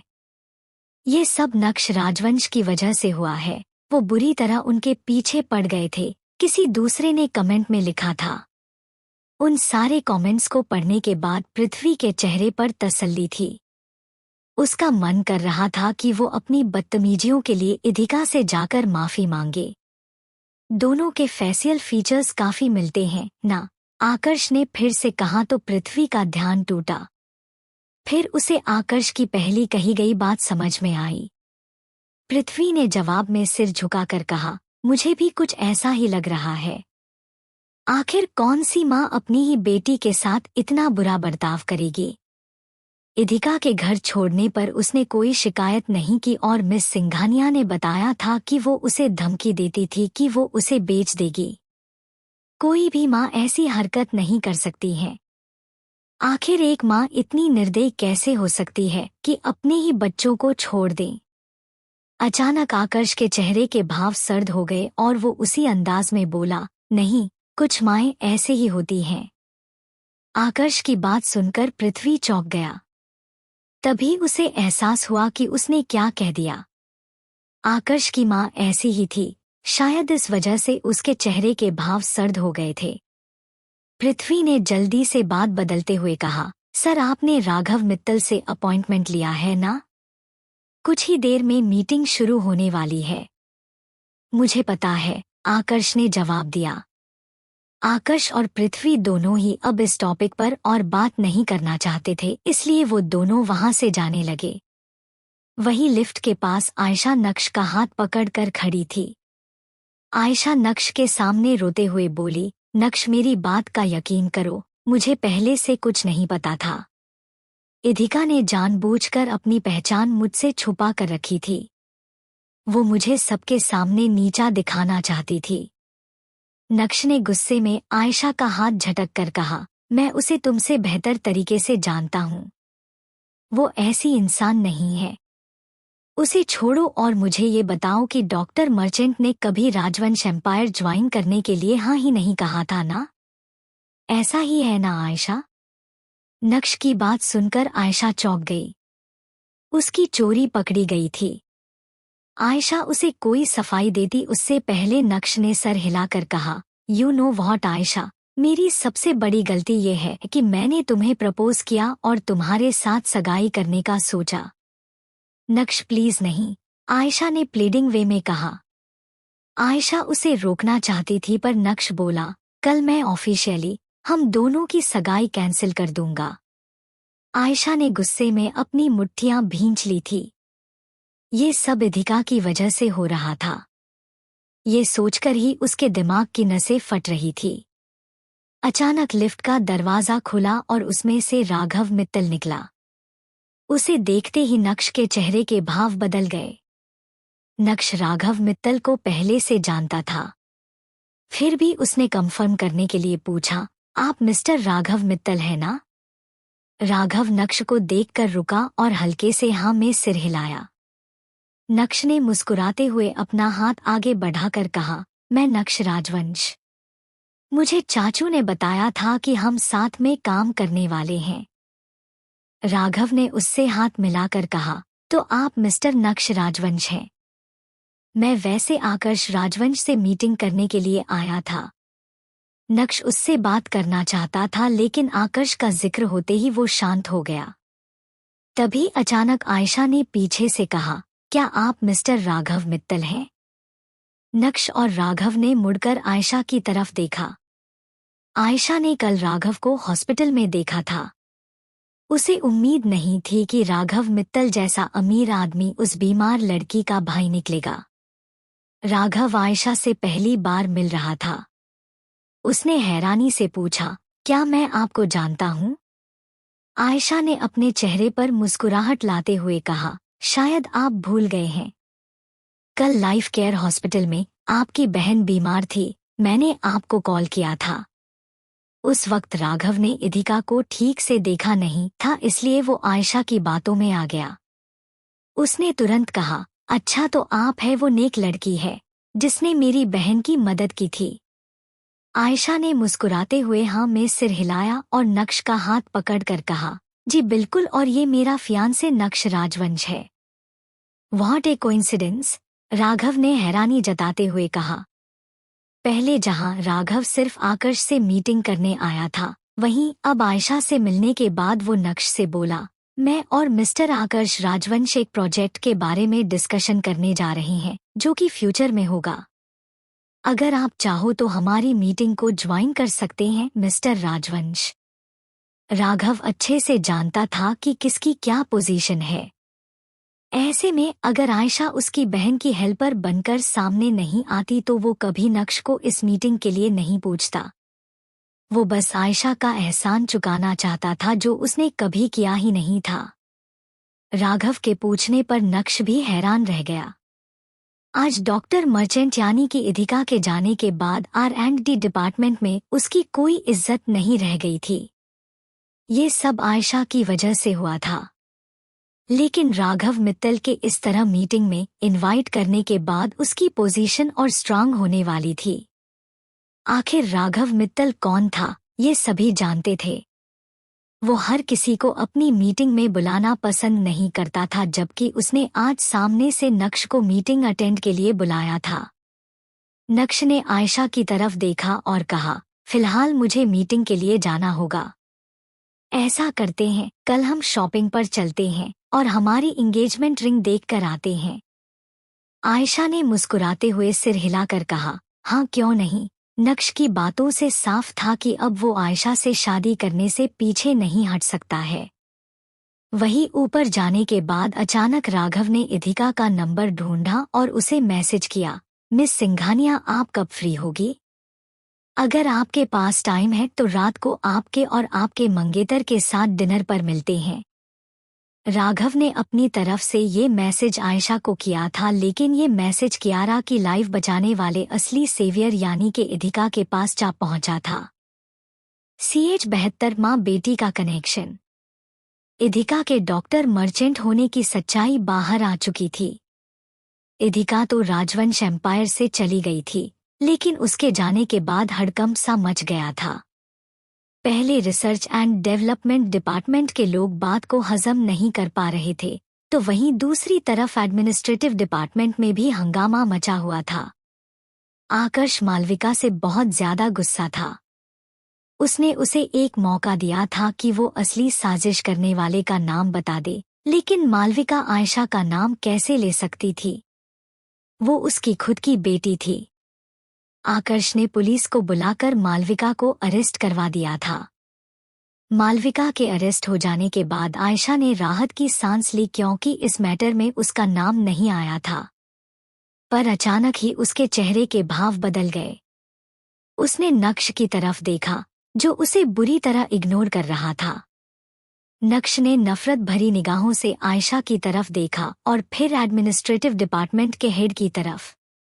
वो उसे ऐसे घूर रहा था जैसे पूरी साजिश आयशा और नक्श ने की हो। नक्श के पास कहने को कुछ नहीं था, इसलिए वो गुस्से से मीटिंग रूम से बाहर निकल गया। आयशा जल्दी से उसके पीछे जाते हुए बोली, नक्श प्लीज मुझे अपनी बात समझाने का मौका तो दो। I can explain you everything. Ayesha जब नक्श के पीछे गई तो आकर्ष उसे जाते हुए देख रहा था। वो मन ही मन बड़बड़ा कर बोला, एक चीज समझ नहीं आ रही है, मालविका आयशा का इतना फेवर क्यों कर रही थी? उसने ये क्यों नहीं बताया कि आयशा ने ही पूरी साजिश की है? अचानक आकर्ष ने खोई हुई आवाज में कहा, पता नहीं क्यों लेकिन मुझे आयशा सिंघानिया मालविका दास की बेटी ज्यादा लगती है। वही पृथ्वी अभी तक इस बात के सदमे में था कि इधिका ही डॉक्टर मर्चेंट है। उसे आकर्ष की बात सुनाई तो दी थी, लेकिन वो कुछ बोलने की हालत में नहीं था। अचानक पृथ्वी का मोबाइल वाइब्रेट हुआ तो वो उसे चेक करने लगा। पृथ्वी ने देखा राजवंश एम्पायर की ऑफिशियल वेबसाइट पर पहले जहां सब लोग आकर्ष को भला बुरा कह रहे थे कि वो एक इंटर्न की खूबसूरती से प्रभावित होकर उसका साथ दे रहा है, तो वहीं अब वहां पर इधिका की सच्चाई खुलने के बाद सब आकर्ष और इधिका की तारीफ कर रहे थे। पृथ्वी मन ही मन मुस्कुराते हुए उनके कमेंट अपने मन में पढ़ने लगा। मुझे तो यकीन नहीं होता कि डॉक्टर मर्चेंट इतनी यंग है, साथ ही इतनी खूबसूरत और एक कम उम्र की लड़की डॉक्टर मर्चेंट हो सकती है। ये किसने सोचा होगा? इसका मतलब मिस्टर आकर्ष राजवंश डॉक्टर मर्चेंट को ऑफिस में लेकर आए थे, ना कि नक्श राजवंश। पृथ्वी ने आगे कमेंट स्क्रॉल किया तो किसी एक बंदे ने लिखा था, अरे उस नक्श राजवंश का तो नाम भी मत लो। उसने ये बोलकर अपने प्रमोशन को हासिल किया था कि उसने डॉक्टर मर्चेंट को R&D डिपार्टमेंट में प्रोवाइड करवाया है। मुझे तो इस बात का बुरा लग रहा है कि डॉक्टर मर्चेंट ने राजवंश एम्पायर छोड़ दिया है। ये सब नक्श राजवंश की वजह से हुआ है। वो बुरी तरह उनके पीछे पड़ गए थे, किसी दूसरे ने कमेंट में लिखा था। उन सारे कमेंट्स को पढ़ने के बाद पृथ्वी के चेहरे पर तसल्ली थी। उसका मन कर रहा था कि वो अपनी बदतमीजियों के लिए इधिका से जाकर माफी मांगे। दोनों के फेशियल फीचर्स काफी मिलते हैं ना, आकर्ष ने फिर से कहा तो पृथ्वी का ध्यान टूटा। फिर उसे आकर्ष की पहली कही गई बात समझ में आई। पृथ्वी ने जवाब में सिर झुकाकर कहा, मुझे भी कुछ ऐसा ही लग रहा है। आखिर कौन सी माँ अपनी ही बेटी के साथ इतना बुरा बर्ताव करेगी। इधिका के घर छोड़ने पर उसने कोई शिकायत नहीं की और मिस सिंघानिया ने बताया था कि वो उसे धमकी देती थी कि वो उसे बेच देगी। कोई भी माँ ऐसी हरकत नहीं कर सकती है। आखिर एक माँ इतनी निर्दयी कैसे हो सकती है कि अपने ही बच्चों को छोड़ दे। अचानक आकर्ष के चेहरे के भाव सर्द हो गए और वो उसी अंदाज में बोला, नहीं, कुछ माएँ ऐसे ही होती हैं। आकर्ष की बात सुनकर पृथ्वी चौंक गया। तभी उसे एहसास हुआ कि उसने क्या कह दिया। आकर्ष की माँ ऐसी ही थी, शायद इस वजह से उसके चेहरे के भाव सर्द हो गए थे। पृथ्वी ने जल्दी से बात बदलते हुए कहा, सर आपने राघव मित्तल से अपॉइंटमेंट लिया है ना? कुछ ही देर में मीटिंग शुरू होने वाली है। मुझे पता है, आकर्ष ने जवाब दिया। आकर्ष और पृथ्वी दोनों ही अब इस टॉपिक पर और बात नहीं करना चाहते थे, इसलिए वो दोनों वहां से जाने लगे। वहीं लिफ्ट के पास आयशा नक्श का हाथ पकड़कर खड़ी थी। आयशा नक्श के सामने रोते हुए बोली, नक्श मेरी बात का यकीन करो, मुझे पहले से कुछ नहीं पता था। इधिका ने जानबूझकर अपनी पहचान मुझसे छुपा कर रखी थी। वो मुझे सबके सामने नीचा दिखाना चाहती थी। नक्श ने गुस्से में आयशा का हाथ झटक कर कहा, मैं उसे तुमसे बेहतर तरीके से जानता हूँ। वो ऐसी इंसान नहीं है। उसे छोड़ो और मुझे ये बताओ कि डॉक्टर मर्चेंट ने कभी राजवंश एम्पायर ज्वाइन करने के लिए हाँ ही नहीं कहा था ना? ऐसा ही है ना आयशा? नक्श की बात सुनकर आयशा चौंक गई। उसकी चोरी पकड़ी गई थी। आयशा उसे कोई सफाई देती उससे पहले नक्श ने सर हिलाकर कहा, यू नो व्हाट आयशा, मेरी सबसे बड़ी गलती ये है कि मैंने तुम्हें प्रपोज किया और तुम्हारे साथ सगाई करने का सोचा। नक्श प्लीज नहीं, आयशा ने प्लीडिंग वे में कहा। आयशा उसे रोकना चाहती थी पर नक्श बोला, कल मैं ऑफिशियली हम दोनों की सगाई कैंसिल कर दूंगा। आयशा ने गुस्से में अपनी मुट्ठियां भींच ली थी। ये सब इधिका की वजह से हो रहा था। ये सोचकर ही उसके दिमाग की नसें फट रही थी।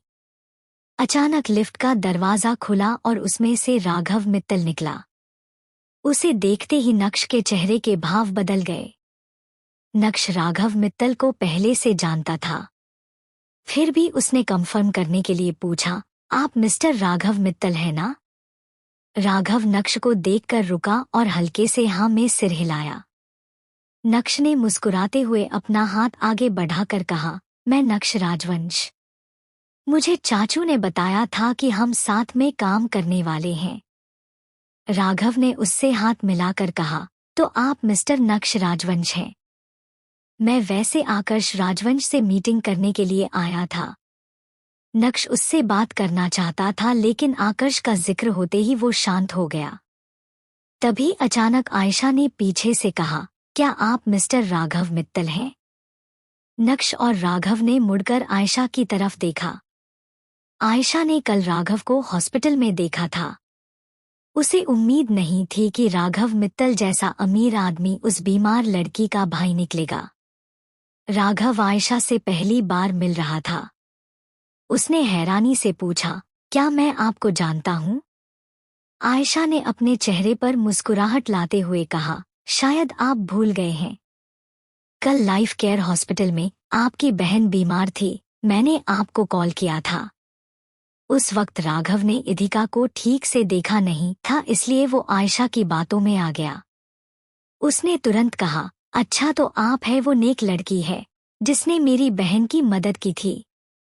आयशा ने मुस्कुराते हुए हाँ में सिर हिलाया और नक्श का हाथ पकड़कर कहा, जी बिल्कुल, और ये मेरा फियांसे नक्श राजवंश है। व्हाट ए कोइंसिडेंस, राघव ने हैरानी जताते हुए कहा। पहले जहां राघव सिर्फ आकर्ष से मीटिंग करने आया था, वहीं अब आयशा से मिलने के बाद वो नक्श से बोला, मैं और मिस्टर आकर्ष राजवंश एक प्रोजेक्ट के बारे में डिस्कशन करने जा रहे हैं जो कि फ्यूचर में होगा। अगर आप चाहो तो हमारी मीटिंग को ज्वाइन कर सकते हैं मिस्टर राजवंश। राघव अच्छे से जानता था कि किसकी क्या पोजीशन है। ऐसे में अगर आयशा उसकी बहन की हेल्पर बनकर सामने नहीं आती तो वो कभी नक्श को इस मीटिंग के लिए नहीं पूछता। वो बस आयशा का एहसान चुकाना चाहता था जो उसने कभी किया ही नहीं था। राघव के पूछने पर नक्श भी हैरान रह गया। आज डॉक्टर मर्चेंट यानी कि इधिका के जाने के बाद R&D डिपार्टमेंट में उसकी कोई इज्जत नहीं रह गई थी। ये सब आयशा की वजह से हुआ था। लेकिन राघव मित्तल के इस तरह मीटिंग में इनवाइट करने के बाद उसकी पोजीशन और स्ट्रांग होने वाली थी। आखिर राघव मित्तल कौन था, ये सभी जानते थे। वो हर किसी को अपनी मीटिंग में बुलाना पसंद नहीं करता था, जबकि उसने आज सामने से नक्श को मीटिंग अटेंड के लिए बुलाया था। नक्श ने आयशा की तरफ देखा और कहा, फिलहाल मुझे मीटिंग के लिए जाना होगा। ऐसा करते हैं, कल हम शॉपिंग पर चलते हैं और हमारी एंगेजमेंट रिंग देख कर आते हैं। आयशा ने मुस्कुराते हुए सिर हिलाकर कहा, हाँ क्यों नहीं। नक्श की बातों से साफ था कि अब वो आयशा से शादी करने से पीछे नहीं हट सकता है। वही ऊपर जाने के बाद अचानक राघव ने इधिका का नंबर ढूंढा और उसे मैसेज किया, मिस सिंघानिया आप कब फ्री होगी? अगर आपके पास टाइम है तो रात को आपके और आपके मंगेतर के साथ डिनर पर मिलते हैं। राघव ने अपनी तरफ से ये मैसेज आयशा को किया था, लेकिन ये मैसेज कियारा की लाइफ बचाने वाले असली सेवियर यानी कि इधिका के पास जा पहुंचा था। फिलहाल के लिए इतना ही। किसी दिन ये आयशा बुरी तरह फंसने वाली है। पता नहीं क्या सोचकर इसने इधिका की जगह खुद को आगे खड़ा कर दिया। और जब सच सामने आएगा तो फिर से इसकी पोपट हो जाएगी। वैसे आकर्ष को कहीं ना कहीं डाउट हो गया है कि मालविका इधिका की मां नहीं है। देखते हैं वो इस मैटर में क्या करता है। पढ़कर लाइक और कमेंट कर दीजिएगा। अगले पार्ट पर मिलते हैं। आयशा राजवंश एम्पायर में राघव मित्तल से मिली थी। वो उसे देखते ही पहचान गई थी कि वो वही शख्स था जो कियारा का भाई था। कल कियारा की मदद इधिका ने की थी, फिर भी मौके का फायदा उठाते हुए आयशा ने सारा क्रेडिट खुद ले लिया था। राघव ने इधिका को ध्यान से नहीं देखा था, उसने इस बात का फायदा बखूबी उठाया था। वहीं राघव ने इधिका को मैसेज भेजा कि वो आज रात उसे और उसके मंगेतर को डिनर पर इनवाइट करना चाहता है। उसके पास इधिका के नंबर तो थे, लेकिन वो आयशा को कियारा का हेल्प करने वाला शख्स समझ रहा था। वहीं इधिका इस वक्त ओशियन यूनिवर्सिटी की मीटिंग में थी। उसने देखा कि उसका मोबाइल बजा। इधिका ने मैसेज चेक किया तो उसे याद आया कि ये नंबर कियारा के भाई का था। फोटोग्राफिक मेमोरी होने की वजह से उसे चीजें जल्दी याद हो जाती थी। इधिका ने तुरंत रिप्लाई देते हुए कहा, आई थिंक इसके लिए वीकेंड सही रहेगा। इधिका भी इस डिनर को लेकर एक्साइटेड थी क्योंकि उस दिन काफी कुछ हुआ था और उसके बाद उसे कियारा से मिलने का मौका नहीं मिला। राघव को रिप्लाई करने के बाद अचानक इधिका को कुछ एहसास हुआ। वो मन ही मन बोली, एक सेकंड, इसने मेरे मंगेतर का जिक्र किया है। ये मेरे कौन से मंगेतर से मिल लिया? इधिका इस बारे में उसे आगे कुछ पूछ पाती उससे पहले ओशियन यूनिवर्सिटी के चांसलर ने उससे कहा, डॉक्टर मर्चेंट, आप इसी कॉलेज में पढ़ी हुई हैं। आप तो अच्छे से जानते हैं कि हमारे एथिक्स कैसे हैं। मैं आपको यूनिवर्सिटी में लेक्चर लेने के लिए इनवाइट करना चाहता हूं। उम्मीद है आप मना नहीं करेंगी। कॉलेज के डीन से अलग चांसलर एक ईमानदार आदमी था। इधिका ने उनकी तरफ देखा और सख्ती से कहा, मैं पहले ही आपके इनविटेशन को एक्सेप्ट करने के बारे में सोच रही थी। आज मैं जो भी हूँ वो प्रोफेसर मिलर की वजह से हूँ, लेकिन यूनिवर्सिटी ने उन्हें ही निकाल दिया है। मुझे उनके पोस्ट ग्रेजुएट स्टूडेंट्स के लिए काफी बुरा लग रहा है, जिनका 1 साल बर्बाद हो जाएगा। उसकी बात सुनकर डीन का चेहरा सख्त हो गया। वो तुरंत बोला, डॉक्टर मर्चेंट, ये सिर्फ एक गलतफहमी की वजह से हुआ है। मुझे नहीं पता था कि आप डॉक्टर मर्चेंट हो। मुझे पता होता तो मैं ऐसा कभी नहीं करता। चांसलर ने उसे तुरंत टोकते हुए कहा, ये आप कैसी बातें कर रही हैं? इनकी जगह कोई नॉर्मल स्टूडेंट भी होता तो हम उसे बिना प्रूफ मिले कॉलेज से नहीं निकाल सकते थे। रही बात प्रोफेसर मिलर की, तो वो अपने काम में बेस्ट हैं। मुझे नहीं लगता कि हमें उनके लेवल का कोई दूसरा प्रोफेसर मिल पाएगा। आप क्या सोचती हैं, डॉक्टर मर्चेंट? बोलते हुए चांसलर ने इधिका की तरफ देखकर पूछा। जी बिल्कुल, इधिका ने शांत लहजे में कहा। अब इधिका को थोड़ी संतुष्टि हुई। उसकी वजह से प्रोफेसर मिलर को यूनिवर्सिटी से नहीं निकाला जाएगा। उसने चांसलर के साथ ही डील की और फिर बाहर आ गई। आयशा भी वहीं पर आई हुई थी। उसने देखा कि किस तरह चांसलर इधिका की तारीफ कर रहा था और उसे खुश करने की कोशिश कर रहा था। ये देखकर उसे इधिका से जलन होने लगी। मन ही मन उसे उस पर बहुत गुस्सा भी आ रहा था। थोड़ी देर बाद इधिका मीटिंग से बाहर आई, तब तक दिशांक उसके लिए गाड़ी लेकर आ चुका था। दिशांक उसके पास आता, उससे पहले आयशा जल्दी से इधिका के पास गई और नफरत भरे शब्दों के साथ बोली, तुम जानती हो इधिका कि मैं तुमसे इतनी नफरत क्यों करती हूँ? इधिका ने उसे देखकर बोरियत भरा चेहरा बनाया। उसे कोई फर्क नहीं पड़ता था आयशा उससे प्यार करती है या नफरत। इधिका ने तो उसे जवाब देने तक की जहमत नहीं उठाई। उसके कुछ ना बोलने पर भी आयशा ने बोलना जारी रखा। वो आगे बोली, मालविका आंटी से पता चला कि तुम्हारे लैपटॉप का पासवर्ड मेरी मॉम की बर्थ डेट है। अब इधिका को समझ आ गया था कि मालविका ने उसका लैपटॉप कैसे अनलॉक कर लिया होगा। इधिका राधिका से बहुत प्यार करती थी, इसलिए उसने ऐसा किया था। इधिका को चुप देखकर आयशा ने आगे कहा, क्या तुम्हारी खुद की मॉम नहीं है जो तुमने मेरे मॉम की डेट ऑफ बर्थ को अपना पासवर्ड बनाया? मुझे अच्छे से पता है कि तुम कैसे मेरी मॉम को अपने इमोशंस के जाल में फंसा रही हो। एक बात अच्छे से याद रखना, तुम मेरी मॉम को मुझसे छीन नहीं पाओगी। इस तरह दूसरों की मॉम पर नजर रखना बुरी बात होती है। तुम्हारी इन्हीं हरकतों की वजह से मालविका आंटी तुमसे प्यार नहीं करती। इधिका उसकी तरफ देख रही थी, जबकि आयशा बोले जा रही थी। उसने आगे कहा, मुझे अच्छे से पता है कि तुम मेरी जगह लेना चाहती हो। एक बात याद रखना कि मेरी मॉम की लाइफ में तुम मेरी जगह कभी नहीं ले पाओगी। उम्मीद है कि तुम इस सपनों की दुनिया से बाहर आओ और हकीकत से रूबरू हो जाओ। तुम्हारी माँ मालविका दास है और इस सच को कोई नहीं बदल सकता। इधिका आयशा की बात सुनती रही। जब दिशांक गाड़ी लेकर आ गया, तब इधिका बिना कुछ बोले उसकी स्पोर्ट्स कार में जाकर बैठ गई थी।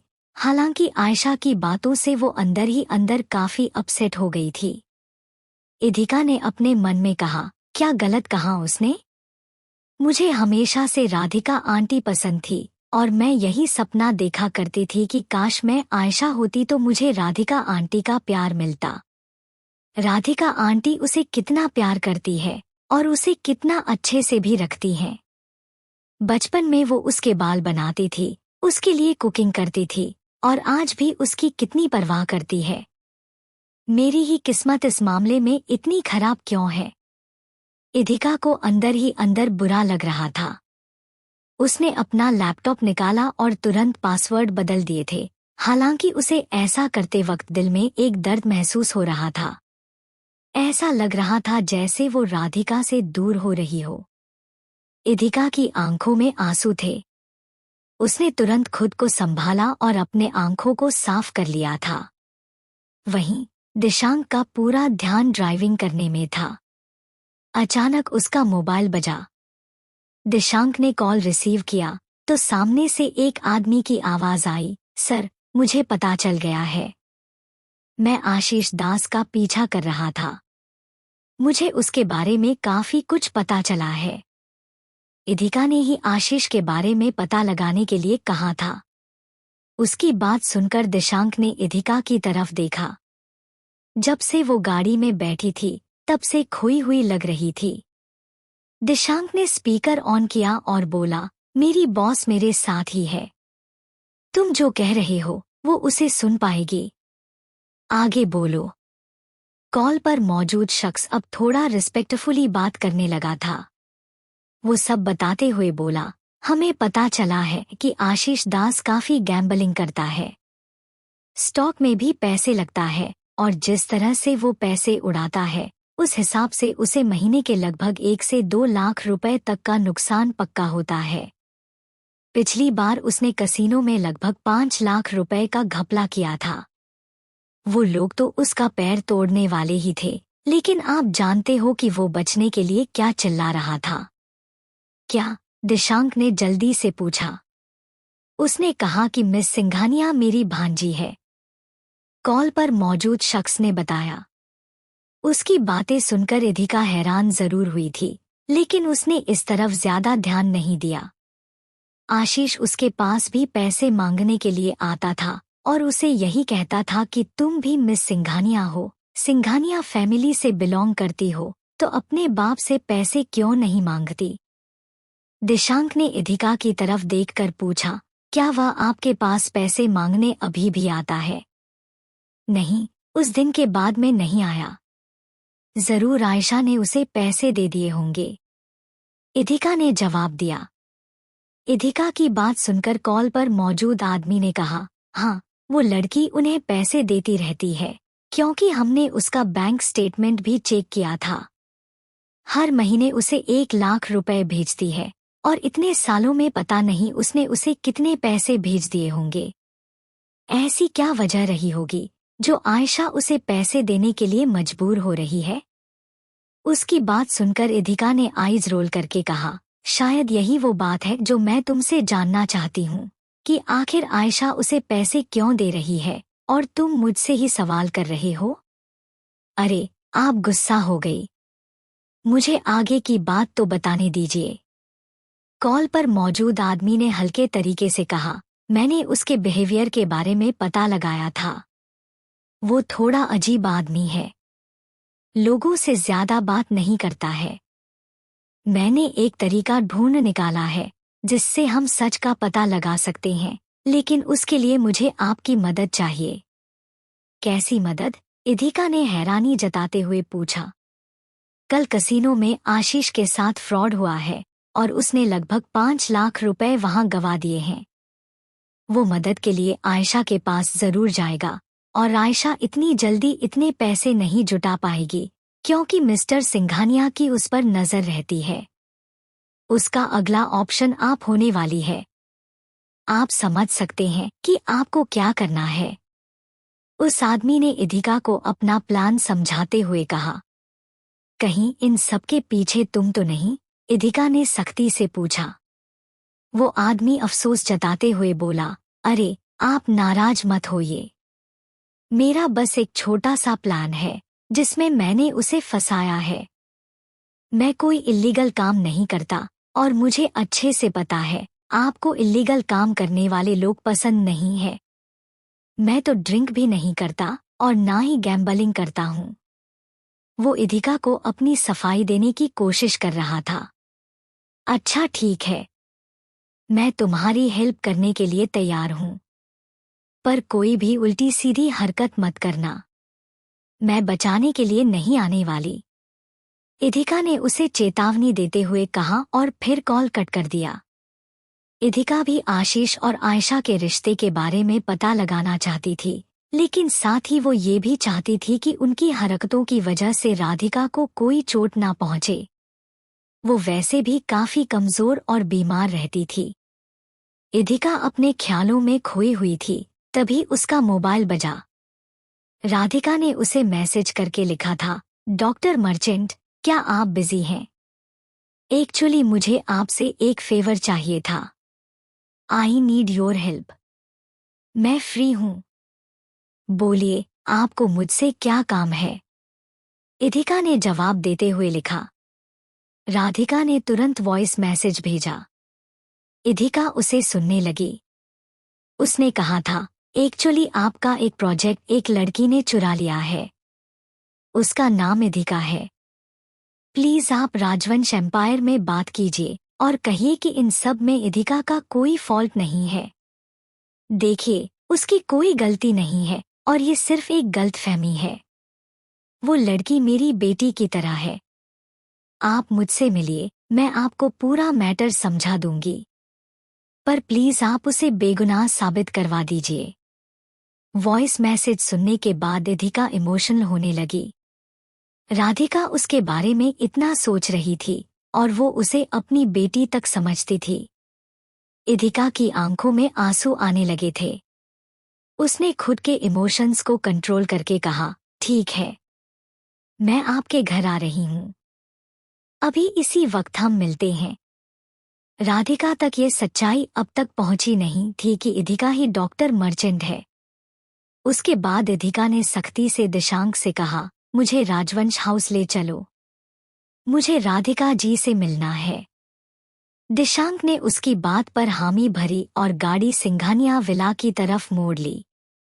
वहीं दूसरी तरफ राधिका ने इधिका का मैसेज पढ़ा तो उसके चेहरे पर हल्की घबराहट के भाव आ गए। उसने धीरे से कहा, डॉक्टर मर्चेंट अभी इसी वक्त घर आना चाहते हैं।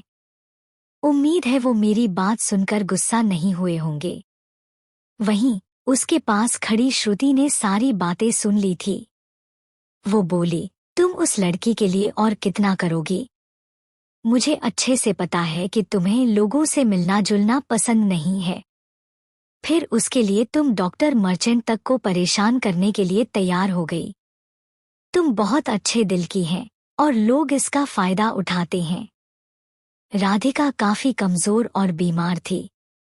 मालविका ने क्या किया था, ये किसी से छुपा हुआ नहीं था।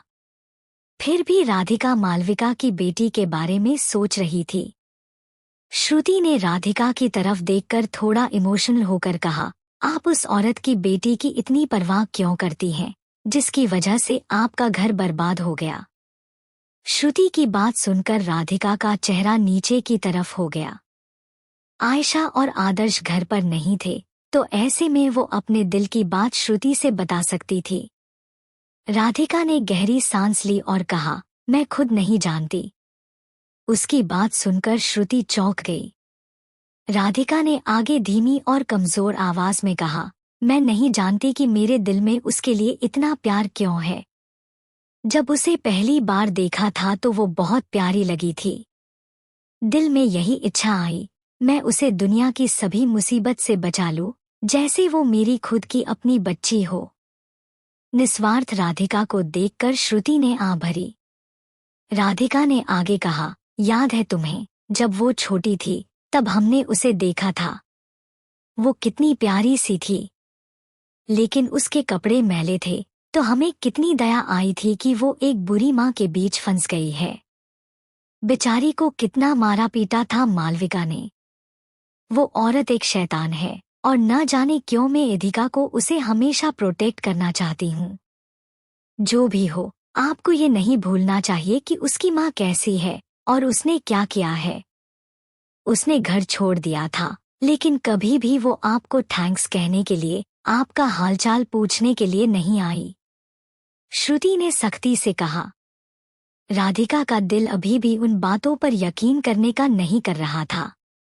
उसने कहा, जरूर किसी तरह की मिसअंडरस्टैंडिंग हो गई होगी। उसने मिस्टर राजवंश से बात करके मेरे लिए रूम अरेंज करवाया और मुझे वो दवाइयां मंगवा कर दी। वो बुरी हो ही नहीं सकती।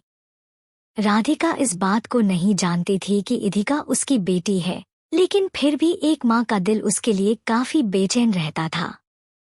वो इधिका के लिए एक ढाल का काम करती थी, लेकिन ये चीज कोई नहीं समझता था। उसकी बातें सुनकर इमोशनल होने के बजाय श्रुति उसे गुस्से में घूर रही थी।